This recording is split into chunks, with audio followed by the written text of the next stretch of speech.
Hey, what's up YouTube? It is Toy Adventures here again with another figure review.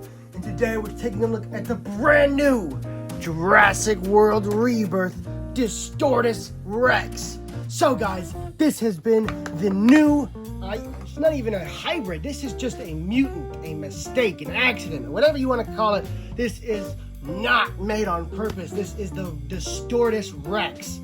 I'm assuming, you know, since the main movie's about all the creatures that were too dangerous to go to the parks, you know, Jurassic World or Jurassic Park, maybe even too dangerous for Isla Sorna, who knows? But in their cloning process, they made a mistake, probably crossed the wrong genomes, and created something evil. Why didn't they just kill it? Why didn't they just kill it when they first created it? Like, oh, this thing is like screaming, ah, kill me, as you just created it. Why did you just kill it? Why'd you let it get all big and destructive and evil? The mind boggles. But they did let it live. And now we have this amazingly interesting looking action figure that, you know, is interesting. Now, I have a few things to say about the DISTORTUS REX. I do like the idea of mutants, you know, mistakes, bad batches of cloned dinosaurs that just look completely cursed. But this one just looks a little too refined. It's much like the Indominus Rex issue we had when Jurassic World was just releasing. We were like, for a hybrid dinosaur, the Indominus Rex looks pretty tame. It just looks like a regular dinosaur but gray. And that complaint still stands. The Indominus does not look like a hybrid dinosaur. We just know it is, but it doesn't look like one. It doesn't have the interesting features of multiple dinosaurs put on it. It's just a giant giga, but white. And this one does look like a hybrid, but it's not. It's a mistake. I saw some pretty cool, you know, artwork of it. This thing just looks too symmetrical. It just looks too planned. It doesn't have any really imperfections. You know, there's not like weird random limbs spawning out of incorrect areas. There's just those two forelimbs that look pretty normal. The head looks pretty normal on both sides of it. It just looks too perfect. Too planned out, you know? Too Hollywood instead of an actual mutant freak creature that's just running around being feral because it doesn't know any better. It just looks like they made it this way, in a way. I don't know, that's just my opinion. I just think this looks a little too planned. But the toy here is really cool. It's big, way bigger than I expected, but according to the movie, not big enough. We're used to that. Anyway, get the nice little try me right here, and we'll take a look at all that once we have it out of the box. First, we're going to take a look at the box. It is your standard Jurassic World Rebirth coloring. I believe they're making these markings after the boat in the movie. We get the black, the red, the black, and the silver with the diorama for the actual dinosaur. And in this case, you just have a really nice jungle background with kind of a sunset in the background. Take a look here at the back of the box. Sell not allowed. Now this is part of the packaging, actually. You guys might not know that, but when you get this out of the Mattel factory, you will see that.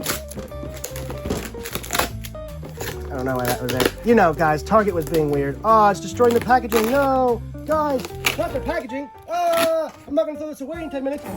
All right, so here in the back of the box, we have a really nice image of the play gimmick of this creature. It can slash and throw around and stomp, and it's real cool. Well, not stomp, but it can slap the heck out of people.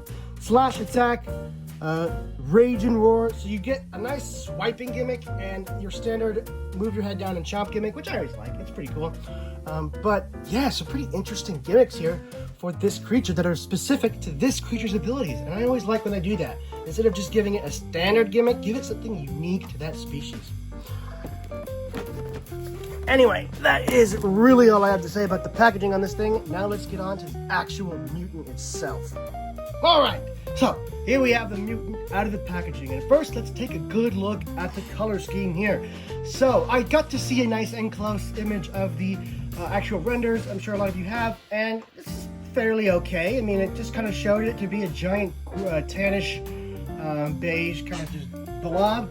And that's kind of what we have here, except they did give us a nice little brown on the top, which is interesting. I don't know how, ooh, there's a voice crack. I don't know how beloved this creature's going to be.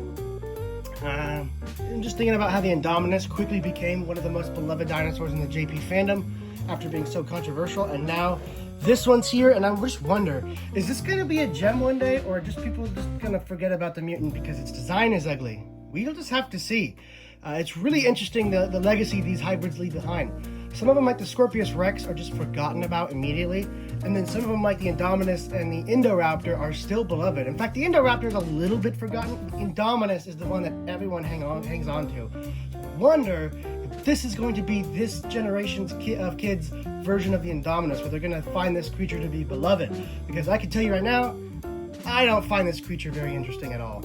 It's neat, but I don't think I'm going to be like begging for it to return or see it ever again after this movie. Once it's defeated in this movie, which we all know it will be, that'll be like, okay, that was a nice little experience. No more of that, please. That was interesting, though.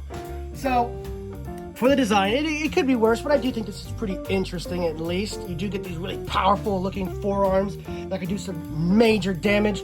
They appear to have 3 claws each. Well, actually, wait. This one has 3 claws, and this one, oh, so there is a little bit of mistakeage going on here. Okay, there's 3 claws on this hand, but there's only really 2 claws and 1 little doe claw on this hand. So there is a little bit of that mistakery going on here. Let's check the other side of the head. I wish there was more in the face, but I do like that they did acknowledge it somewhere with, you know, an even amount of fingers, which is pretty cluey. But yeah, taking a look at the head, it's very beluga whale shaped. That's what everyone's been saying. It's a giant beluga whale with kind of a T-Rex head underneath it, or like a, I don't know, what would be a more boxy creature's head. Can't really think of the name, but there's a specific Mattel dinosaur that just this part is really reminding me of. Anyway, onto its gimmick. You have a nice big old button here on the back, and when you press that,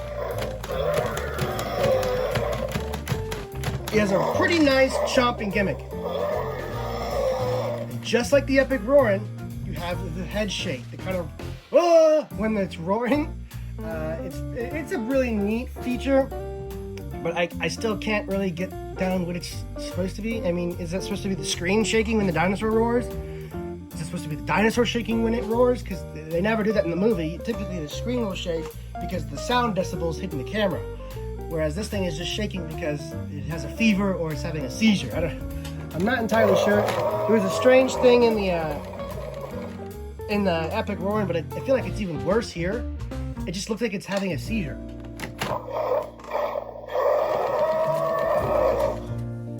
Maybe it has a twitch in the movie. That would actually be pretty cool if it had a twitch like that. Like if it just had involuntary twitches like a real mutant or mistake would have. That would be really awesome, but I have a feeling this is just a toy thing. Anyway, when you twist the tail, bam, bam, bam, bam. That looks fun. So we're gonna have to try it out. We're gonna put our poor little human merc right here, aka Beachhead, and bam! Oh, he got knocked the hell out. No, Beachhead, look out! Oh yeah! Alright, so the play gimmicks on this thing are actually pretty damn cool. I can't lie, I'm having fun with this thing. Well, as weird as it looks, this is some fun play gimmicks. You can really knock the hell out of your dinosaurs with it. Bam! Bam! And the grip on the bite is nice enough to actually lift an action figure. This is a huge improvement over previous Mattel toys. So even if you don't really like the design, it's a fun toy, and it's just cool to have the imagination that there's this, you know, lab mistake running around your park and harming your dinosaurs and killing your workers. And you gotta have the T-Rex and the Spinosaurus to team up and kill it. You know, awesome play scenarios await everybody who gets this thing. The sculpting on it is pretty nice. I do appreciate all the details how you're here on the head. The rest of the body is kind of smooth, but here in the head you get a lot of these bumps and almost osteoderms on the face. It's very interesting looking. This is a very ugly creature, but it's supposed to be. So it does a great job at what it's supposed to be doing. It does look freaky and weird and just out of this world. It almost looks alien. But it looks more alien than it does mutant, like I said, because it does look pre-planned in a way. Just a little too perfected. Anyway, let's get on to size comparisons, because I can only tell you guys articulation on this thing is minimal. Everything on that moves on this thing is pretty much for a gimmick. These legs don't do a lot. They lock in place at a certain point, and these arms don't pose, they just move. These arms don't pose, they just move. These little, you know, inner T-Rex arms. And the head doesn't pose, it just has an action gimmick. So there really isn't any articulation on this guy, just action gimmick features, which is a bummer, but kind of expected, especially for the first release. They always do some kind of crazy gimmick release for the first main villain dino. So that is understandable. Now let's get on to size comparisons. It's a little bit redundant, but of course we have to start out with a human being. Maybe you guys didn't get a good enough look at it before I started messing with him. But here is the DISTORTUS REX compared to a standard human being. And I'm only going to do one more comparison because I know a lot of you guys have this one, and it just feels the only one that's proper to compare it to. Especially since I don't have the T-Rex open yet. I will compare the T-Rex to this guy in the T-Rex review, but you'll have to wait for that one. For now, we'll compare it to the Indominus Rex, the first one Mattel offered us way back when. And I gotta say, I still prefer the Indominus Rex's look, but I do like the DISTORTUS Rex.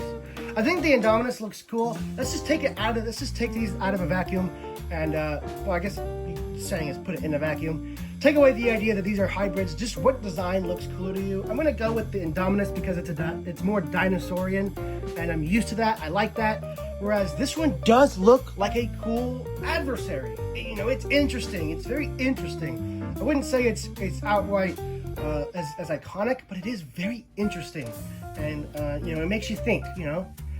So I am kind of looking forward to it in the movie, but I just hope it doesn't steal too much of the runtime. This should be a complementary item and not the main always there villain force, because you know, we come here to watch dinosaurs. I feel like the Indominus kind of took up too much of the dinosaur screen time in Jurassic World. There's already limited dinosaur screen time in these Jurassic movies anyway, and it's kind of a bummer when you give it to a non-dinosaur.